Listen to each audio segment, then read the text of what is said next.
Rod Sterling, to appear from behind a curtain and announce, "This is the Twilight Zone." Yes, there's an almost bizarre sense of unreality here in the nation's capital. The transformation of private liability into public debt on a massive scale, the unprecedented level of deficit spending, debt piled upon debt, borrowing from China to give foreign aid to other countries, the willingness to pass draconian restrictions and controls on our national economy and on the lives of our people. And while seeking to save us from a recession, Congress shovels hundreds of billions of dollars into the financial industry, much of which has ended up in the pockets of fat cats and wheeler dealers who've been giving themselves multi-million-dollar bonuses even as they drove down their own companies into bankruptcy. The giveaway and the lack of oversight has been mind-boggling. And we don't know where hundreds of billions of dollars have went, and we don't know to whom. Yet, we know that the taxpayers are now on the hook for this increase in our national debt. We've watched as this has been happening, and of course, there's so many things that are being done here today to our people, but we also note how much is not being done that needs to be done to protect our people, which is just as mind-boggling.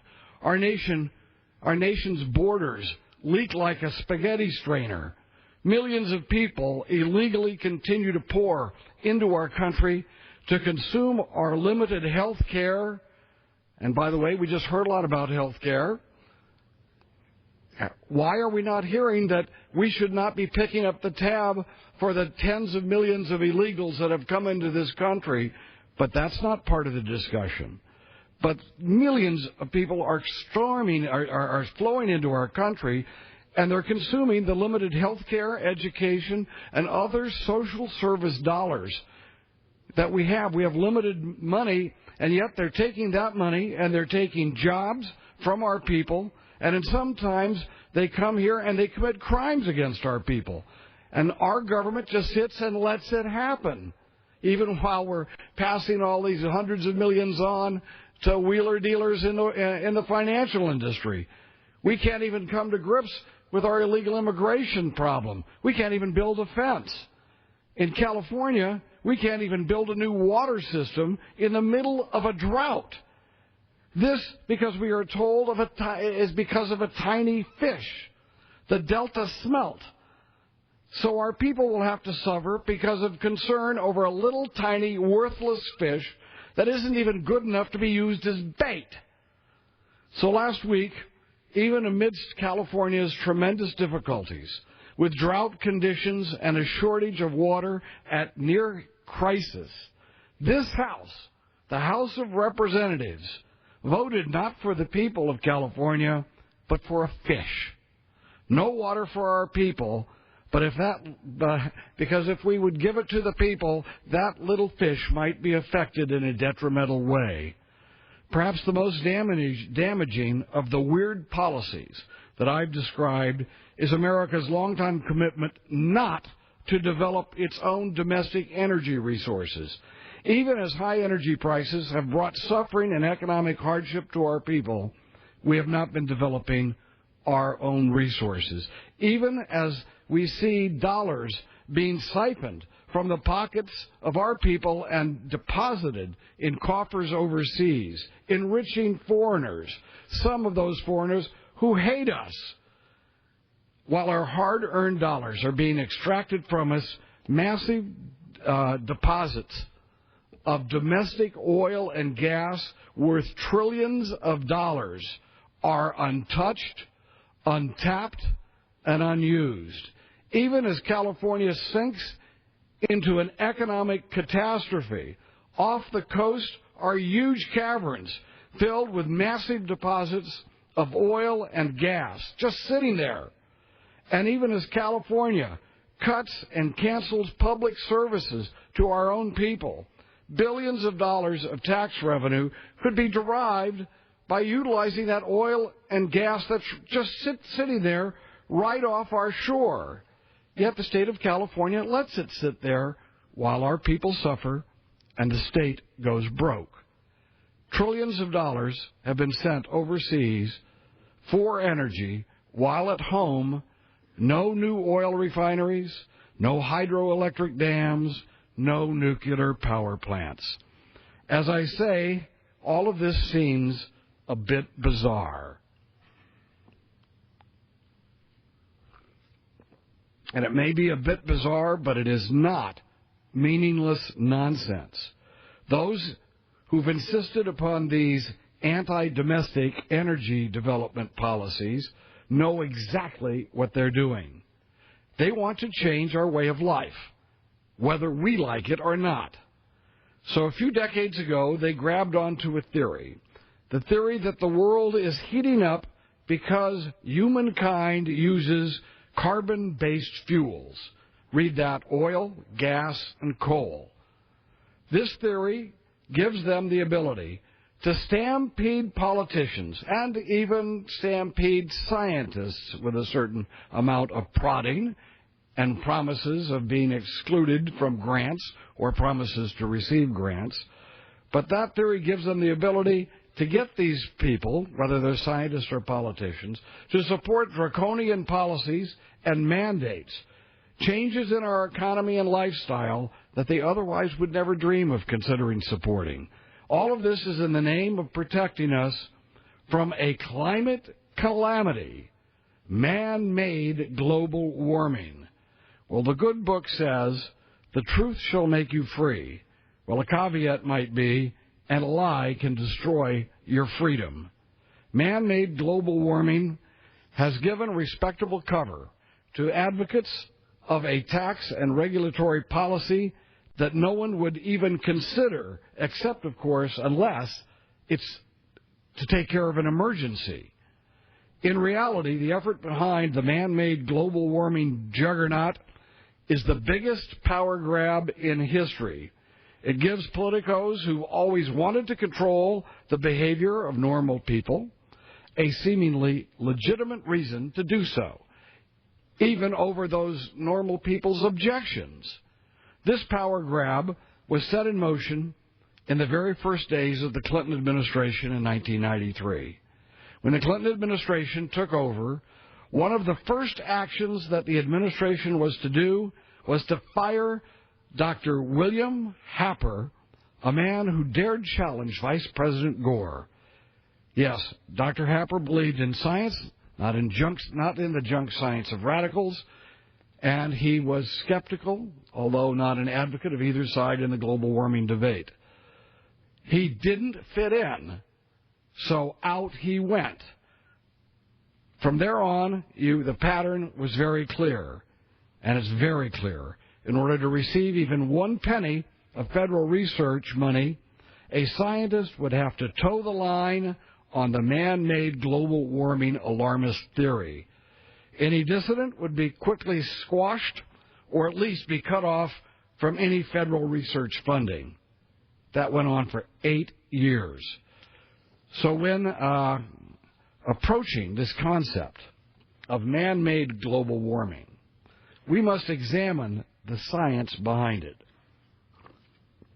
So let's state right off, the unconscionable intimidation of the science community during the Clinton years has ensured that bad science permeates the entire argument of the alarmists who are perpetuating this man-made myth.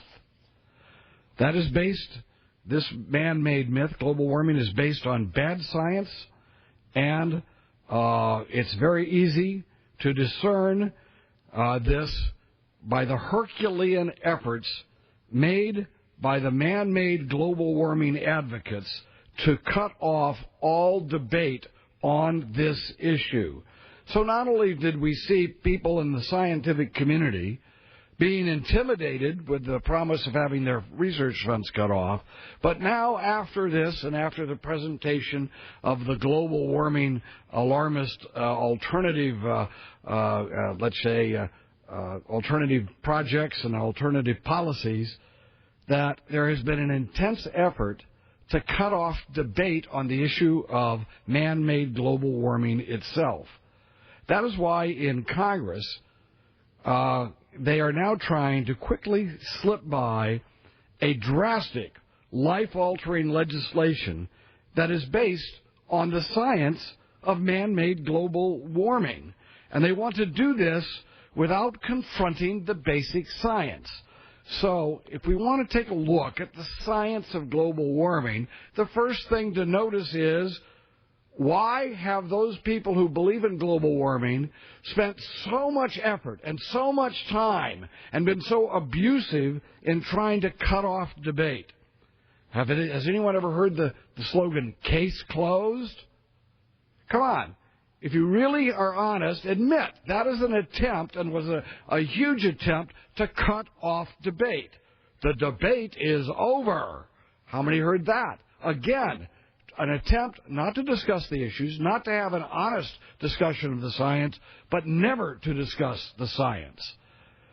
That is what the language, and that is the language of the debate.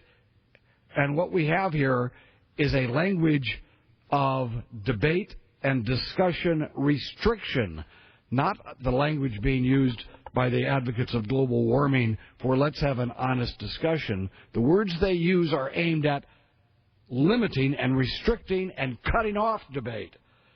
Case closed. Al Gore never takes any questions. You know that when he goes out and speaks and goes to universities, not only does he not debate, which would be a good idea, he refuses to take questions. Every prominent, remember how many times have we heard? Every prominent scientist agrees, so you must be a kook if you disagree. Well, every prominent scientist doesn't agree. And the names of hundreds of man-made, of those people in the scientific community, people who are heads of universities, like Richard Lindzen, one of the great scientists from MIT. From all over the world, there are major scientists who have put themselves on the record and taken a great risk in doing so, telling the public that they are very skeptical and have serious doubts about the man-made global warming theory. The name-calling and stifling in this debate by the man-made global warming advocates has been shameful and a disservice to democracy. If someone so much as tries to make a joke, it is reported as if it is being serious. The people do that are themselves admitting that they cannot stand a major scientific and truthful scrutiny and exchange of ideas. So what about the science? Let's take a look, and I would challenge any member of Congress to come here and debate me on the science of this issue. First, let's talk about the so-called global warming cycle that's being caused by human activity. That's the basis of what this whole issue is. We know that there have been weather and climate cycles throughout the history of the world, going back to prehistoric times. The global warming alarmists now are using a low point of a 500-year cycle of cooling, and that was at the end of the Little Ice Age, as the baseline for determining if humankind is making the planet hotter at this time. So let's get back to it. There have been all of these cycles through the history of the planet, and this cycle, there is a cycle that is going on, but to analyze that cycle, those people who are saying man-made global warming, as differentiated from all the other cycles, are using the 1850s as their baseline, and that is at a 500-year low in the temperature of the Earth. It was the end of what they call the Little Ice Age. Is that good science? Should we really be upset when there is a 1 or 2 degree rise from a 500-year low point in temperatures? So come on, let's answer that scientific question. Let's not call me names, which is what's happened over and again, as if I don't believe in science and I'm some sort of Neanderthal, or that I am any number of pejorative names. Let's look and be honest. Those people using names do not understand the issues and are afraid to discuss the science and the issues at hand. They are doing a disservice to our country, and they are exposing themselves as being people who do not believe in the very issue they're advocating because they can't defend it. So, science question number one. Are they not using an unreasonably cooler moment as the baseline for analysis? Is that not an unreasonable thing to do, to start your settings and use as a baseline a 500-year low in temperature when trying to tell us that we should be concerned about the warming trend that's going on? Question number two, what about those other weather cycles and that we've had long before the humankind emerged on this planet? 1,000 years ago, even after we had people, things were much warmer than now. Iceland and Greenland were farmed by Northmen. Farmed. There were farms there. It was a time period 1,000 years ago when there were not only cattle, but there were plants growing there. Vineland was actually, people thought that Vineland was something that Leif Erikson made up. No, there was a place for Vineland, and back in Nova Scotia in those days grew grapes.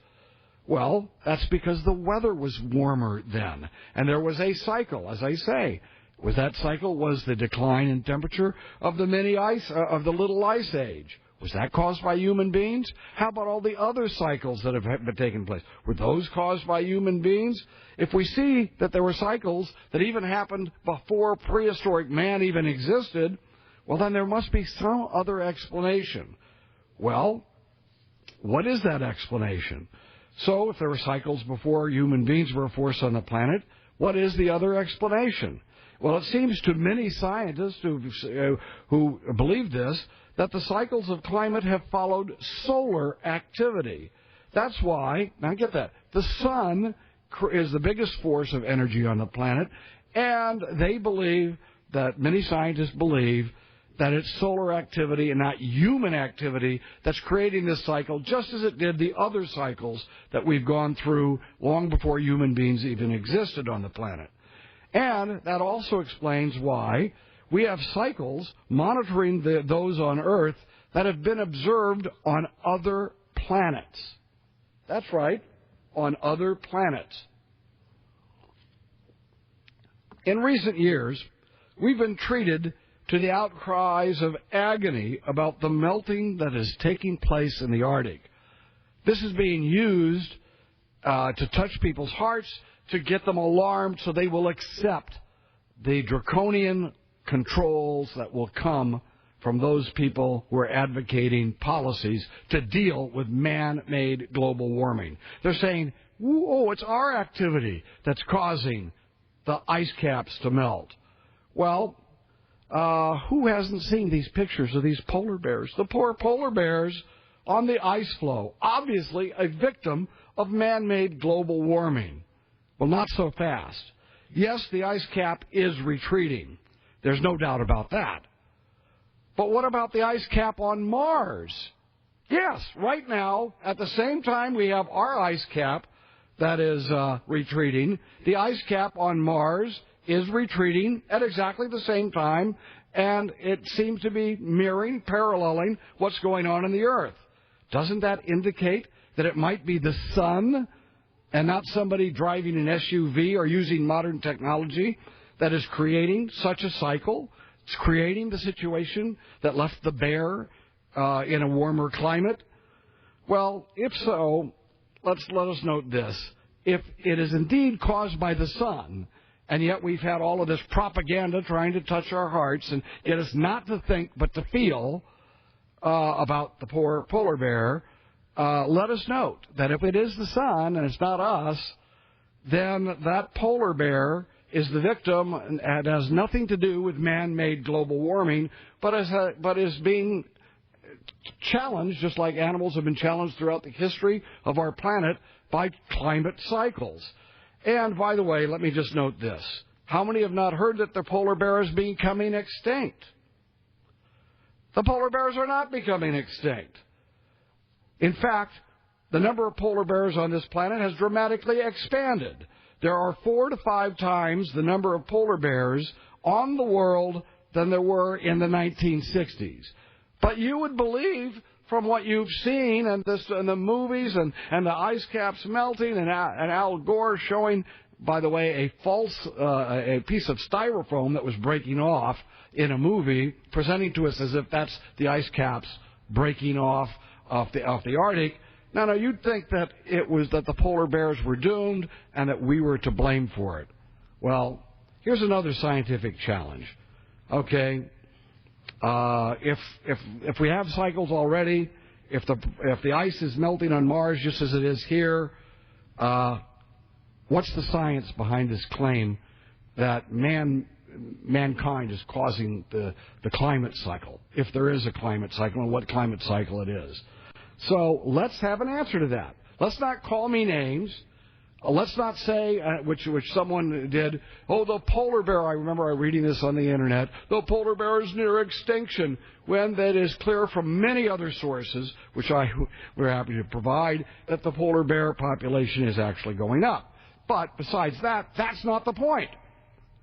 The point is that if the polar bear is, whatever condition it's in, is not due to the fact that human beings can drive in automobiles, or that we have to change our lifestyle and be controlled by the government in order to protect the polar bear from climate changes that our activities bring about.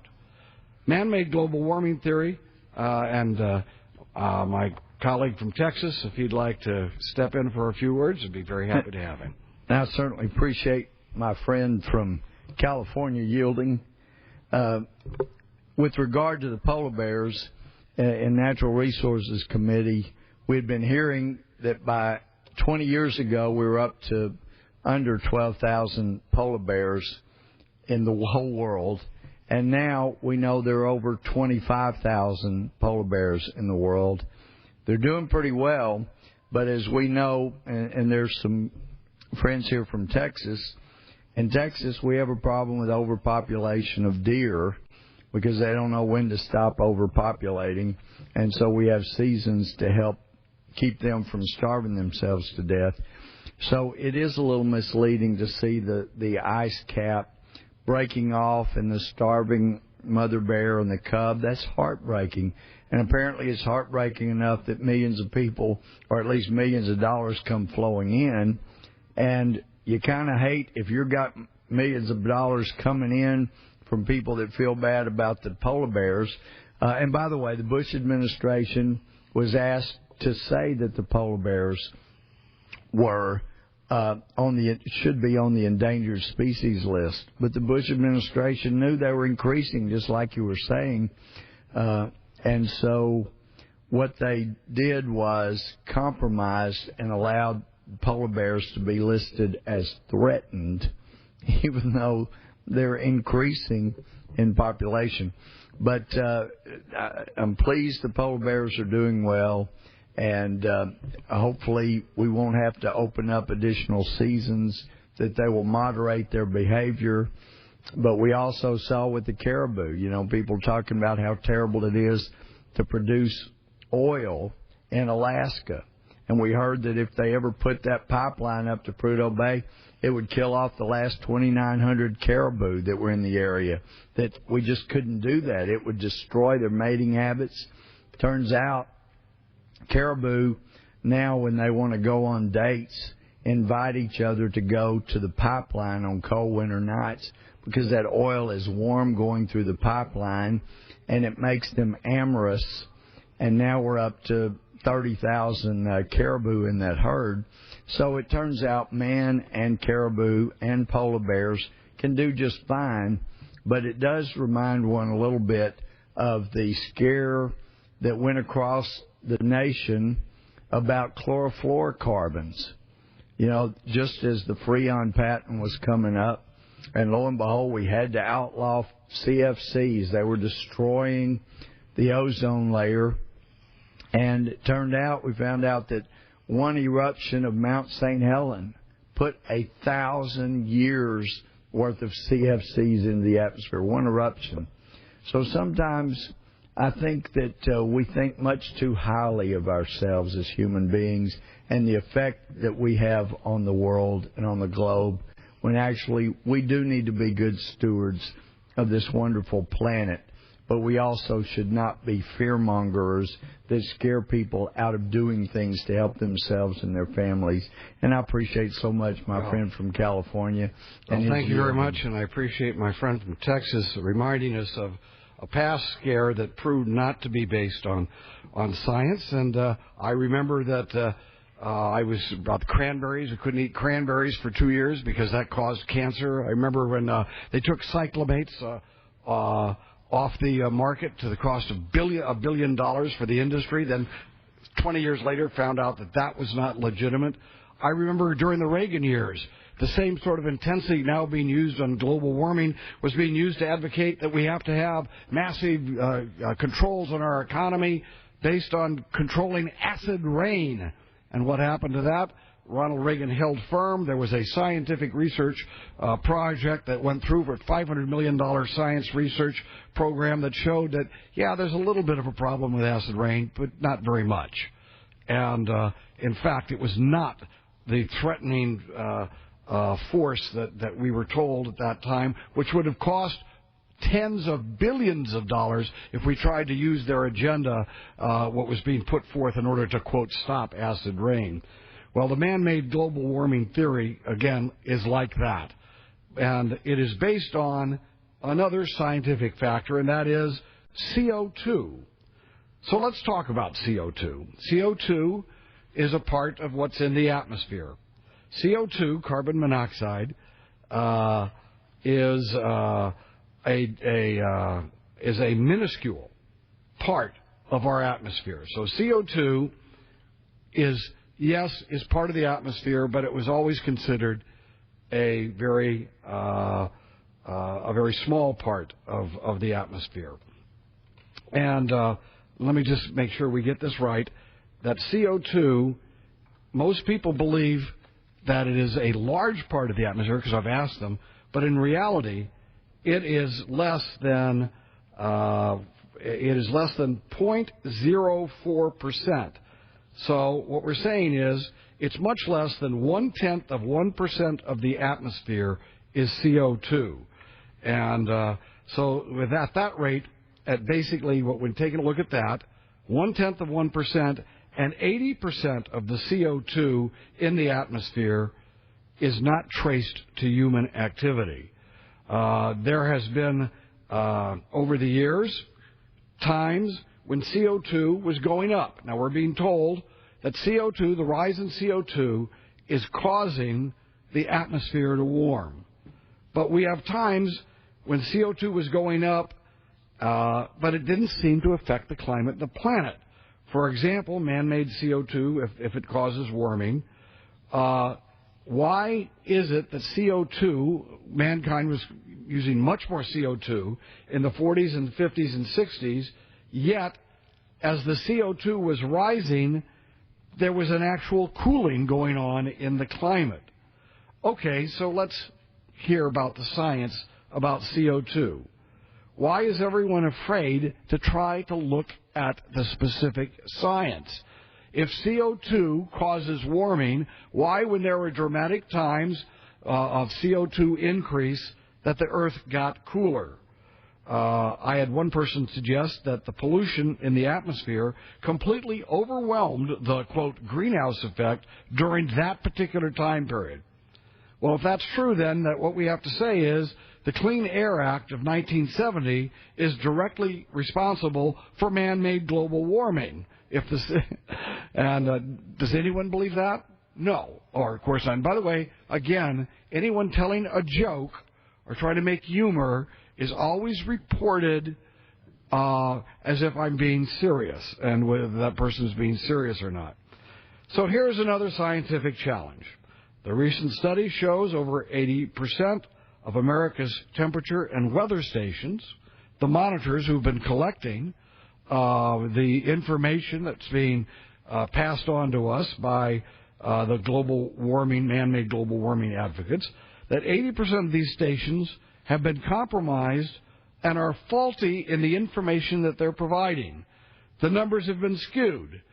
They are suspect because the monitors have been placed in locations that do not meet the National Weather Service basic standards. In other words, the equipment is being compromised.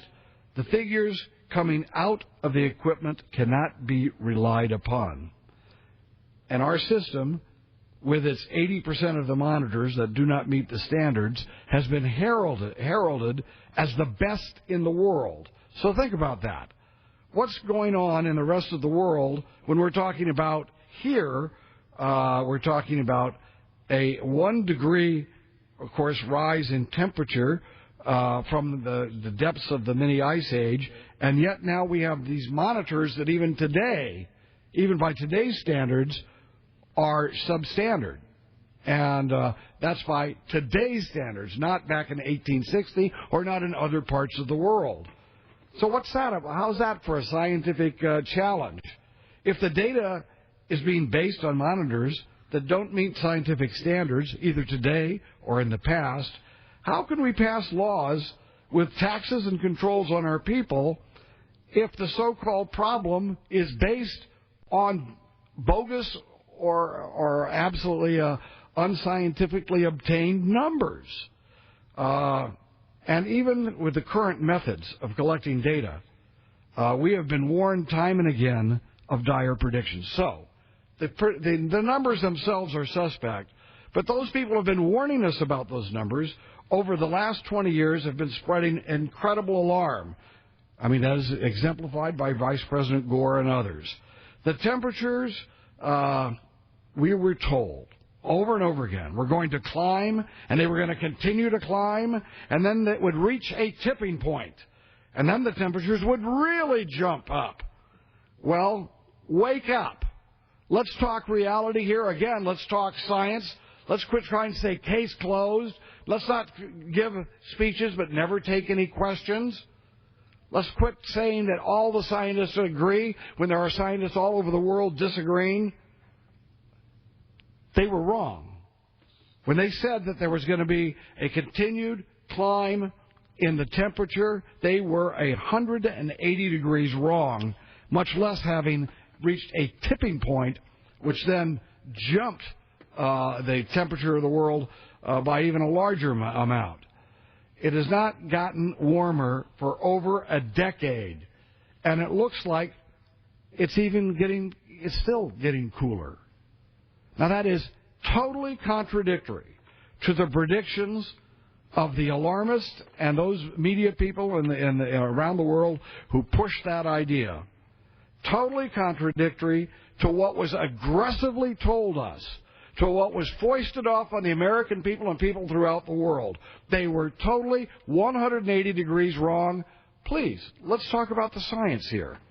Come and talk to us about why, if your major prediction was that the Earth was going to continue getting warmer because of the CO2 that comes out of the engines that we use and the coal and the oil and the natural gas, if that was what you were saying, and that you were very aggressive in your advocacy of this, now that it hasn't happened, come and talk to us. Don't dismiss us. Don't try to pass a piece of legislation here based on the alarms that went off 15 years ago that have been proven not to be true. Okay, so that's another scientifically based challenge.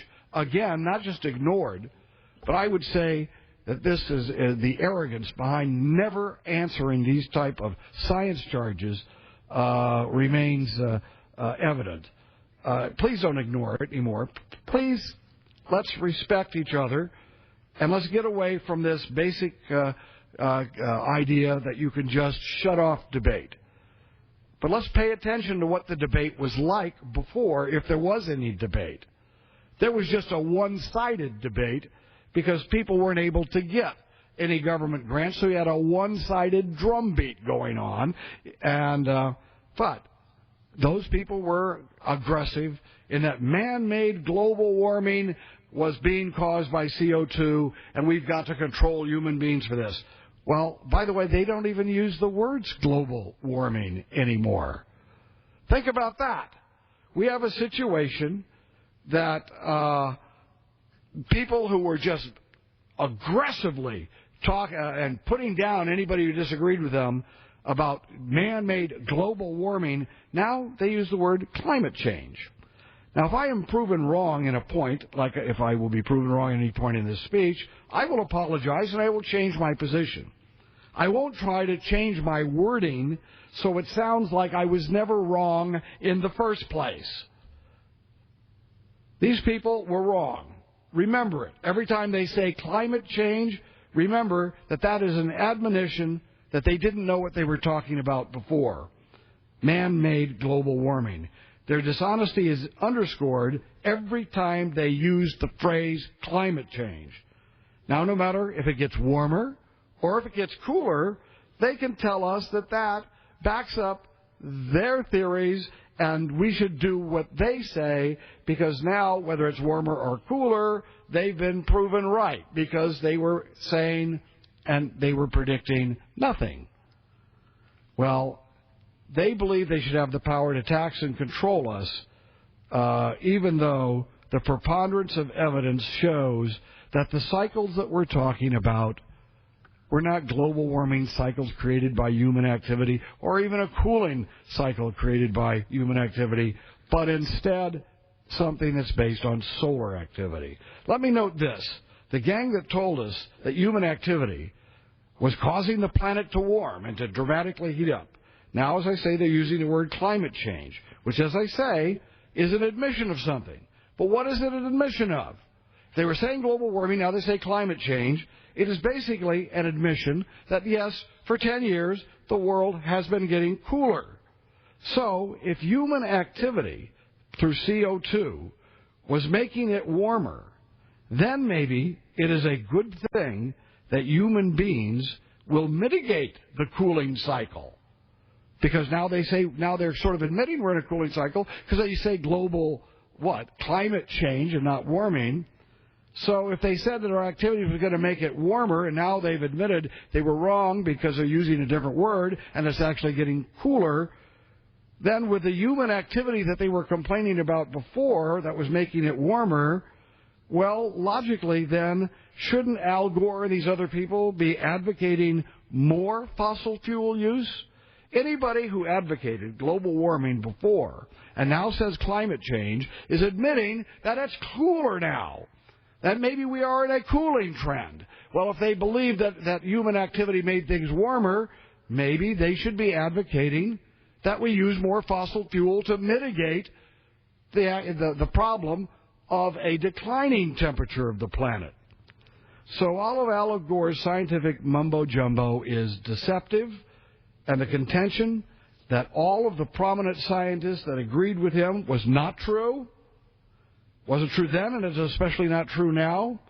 And I'd like to add, and I will add at this point to the record, Mr. Speaker, Mr. Chairman, a long list of prominent scientists who oppose the man-made global warming theory. Without objection, the list will be made part of the record. Temperature predictions have been wrong. The man-made CO2 premise is wrong. And we now find out that the monitors used to collect the data that were placed next to the air conditioning exhaust vents in parking lots and on top of buildings near to heat sources, which, of course, made all of their data unreliable. We now know that was done wrong. We also know the methodology of using computer models has been questionable from the very beginning. All we know, the saying, and we know the saying, garbage in and garbage out. But let's take a look at the computer models that we have been told are the basis for all of these predictions, many of whom now we know were wrong. No one was permitted to hear the questions, and no one was permitted to know and ask follow-up questions. And what about the information that was fed into the computer? We weren't actually being able to find out exactly what the basis of and what was going in to those computer models. That was kept from us as well. The projections then, but we do know that the projections have been wrong. We know that there's been a attempt to stifle and shut up debate. People have been called names, grants have been denied, and personal attacks have been evident. All of this has been wrong. So let's review the scientific challenges of man-made global warming, of the man-made global warming theory, which, of course, now they have even given up because they now note that it's getting cooler which is contrary to all their predictions, because now they use the word climate change. I have issued a challenge to any of my colleagues to debate me on this issue, but, of course, no one seems to have come forward.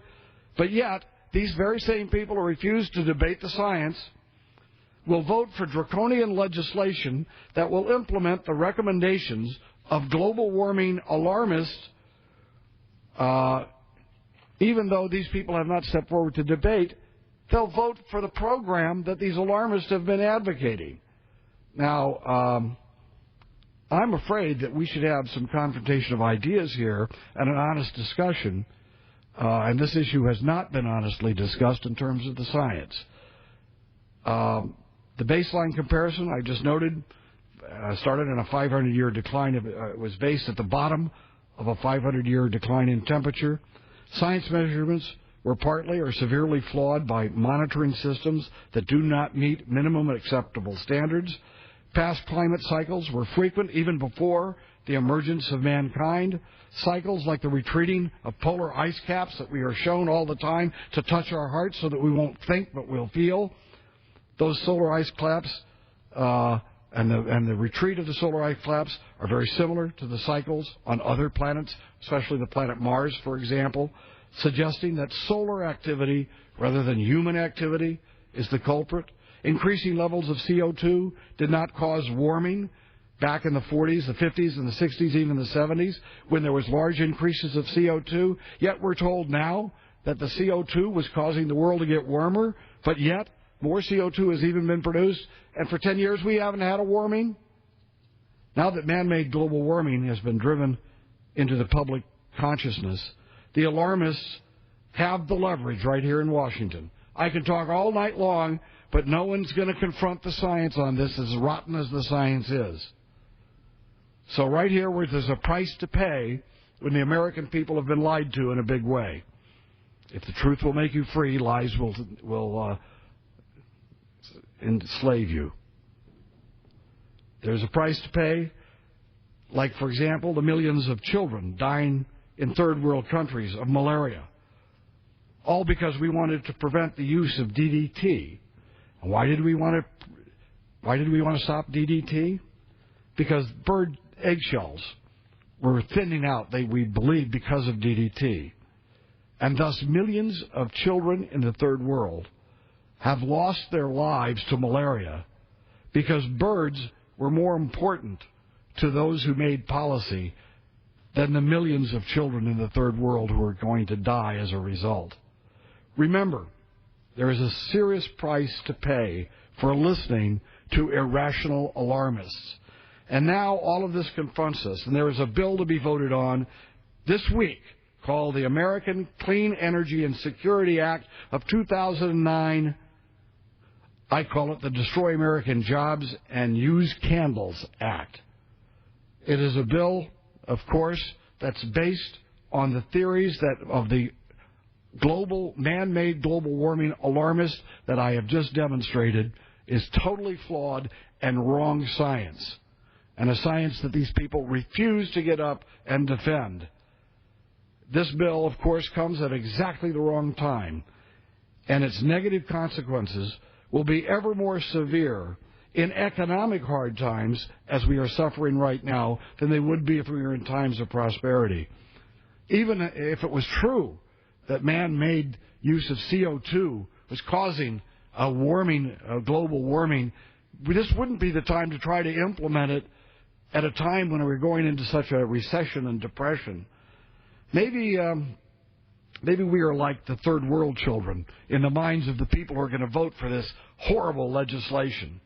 Maybe the birds are more important than the suffering of our own people. Maybe it's more important to posture yourself as a friend of the planet than it is to try to take care of the people of this country and try to alleviate their suffering. So let's be clear. Our unemployment is currently at 9.4%, and that is expected to rise into the double digits. There are unsubstantiated boosts coming and boasts coming about jobs that are going to be saved through the Stimulus Act. But that doesn't help the 345,000 Americans who lost their jobs just last month. It doesn't put food on their table. Our projected federal deficit this year is going to reach $1.8 trillion, almost $2 trillion, which our children are going to have to pay for. We're going to have to service that debt. When the interest rate goes up, it'll destroy all of our discretionary money. We will soon auction off an unprecedented $104 billion of debt, that $104 billion with $11 billion in interest. That's $11 billion. $11 billion that we're going to pay, and that is just thrown away. Wait till the interest rates go up.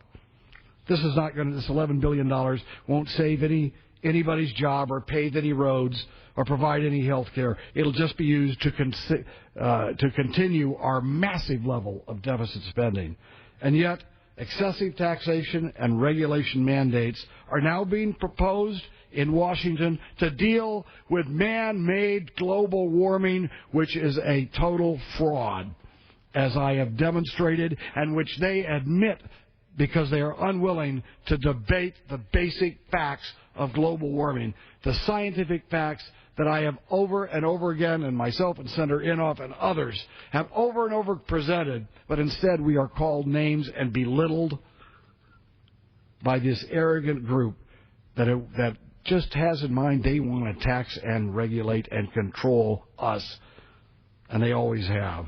So here and now we are asked to pass this economy-killing bill in the name of stopping man-made global warming. Well, what's in the bill? I don't have to go into total detail here, but let's just mention that Chairman Waxman was asked about a certain section of the bill, and he said, and this is in committee, why are you asking me? I certainly don't know everything that's in my bill. Well, I would suggest that if you're writing a bill that will have such profound repercussions for decades to come, by killing our economy and subduing our people, that is an unacceptable answer. We know that there are many dangers that are going to be unleashed by this legislation. It's an economy-killing piece of legislation. But it would reduce, its aim supposedly is to reduce CO2 emissions. And let's again say this. CO2, 80% of it in the atmosphere is traced not to human activity. It's a minuscule part of the atmosphere. Yet the goal with this draconian legislation, this oppressive anti-economy legislation, is to reduce emissions to around 80% of the current level of the world level by 2020. From there, it would be gradually reduced further. So, in order to do this, the federal government would issue permits that companies would use in exchange for the right of emitting CO2. Now, let's make this very clear. CO2 does not harm human beings. CO2, we pump it into these greenhouses to make tomatoes grow better. CO2, I am all in favor of controlling pollution of the water, of the air, of the ground. CO2 is not a pollutant that hurts human beings, but that's what we are being asked to focus on. And that's what this legislation that will destroy the jobs of the American people focuses on. Well, one wonders who will decide who will receive the vouchers that are going to be given out. Apparently, 85% of the vouchers for the next few years will be just given out by the government, and those vouchers will be used to give permits to people who want to do business that produces CO2. Who's going to get those? This is an invitation for corruption. An invitation for corruption. We don't even know where the money went from the TARP bill, where we spent hundreds of billions of dollars.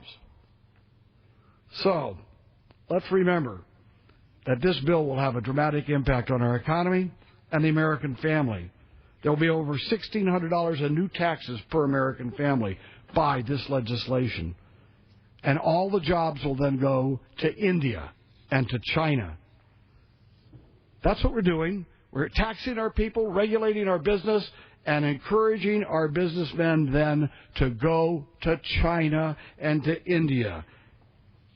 It'll destroy millions of jobs by 2012. Electricity rates will go up by 90% above the inflation rate. We'll incur $33,000 worth of additional federal debt for every man, woman, and child in America because of this legislation. And gas prices will rise for over 50%. Natural gas prices well over 50%. And this goes into who will be helped by this? The Chinese and the Indians. That's what we're going to get out of this legislation. What did you expect from legislation that was designed to meet a phony problem, man-made global warming, which I have just demonstrated doesn't exist? So, why is this happening? Why are we on the verge of passing legislation? Why have people even advocated man-made global warming? Well, this has all come about because there are people in our country and throughout the world who want to control the American people. They have wanted to do this forever. They wanted to change our lifestyles, whether we like it or not. But this is a democracy, and they had to scare us, and they had to skew the argument. They had to beat down anybody who wanted to offer alternative arguments in order to get us to this point of passing legislation that will dramatically control our people and control industry and put us under a burden of taxation and regulation that will destroy the meaning of opportunity in America in the years to come. Now, why do they want to do this? Because they want to do this? No, because they want to build a whole new world based on benevolent control of people like themselves. And that's where the real threat comes in. The real threat comes in that this is not just the idea of centralizing power in the federal government, which in and of itself is contrary to what America is supposed to be all about. We're supposed to let local government and state government control many things. But this is a centralization of power into the hands of global government. Yes, you hear global answers. We're global this and global that. What that means is international organizations like the United Nations, which is filled with corrupt governments and representatives from corrupt governments, filled with representatives from governments that are despotic gangsters who murder their own people. We should not be transferring power globally. That's the worst possible scenario. But this, too, like the man-made global warming theory, is their dream. The dream of a planet being planned out by benevolent people as if people on the international scale and in Washington, D.C. are naturally more competent and more benevolent than the people themselves or the people in local government. What can we expect?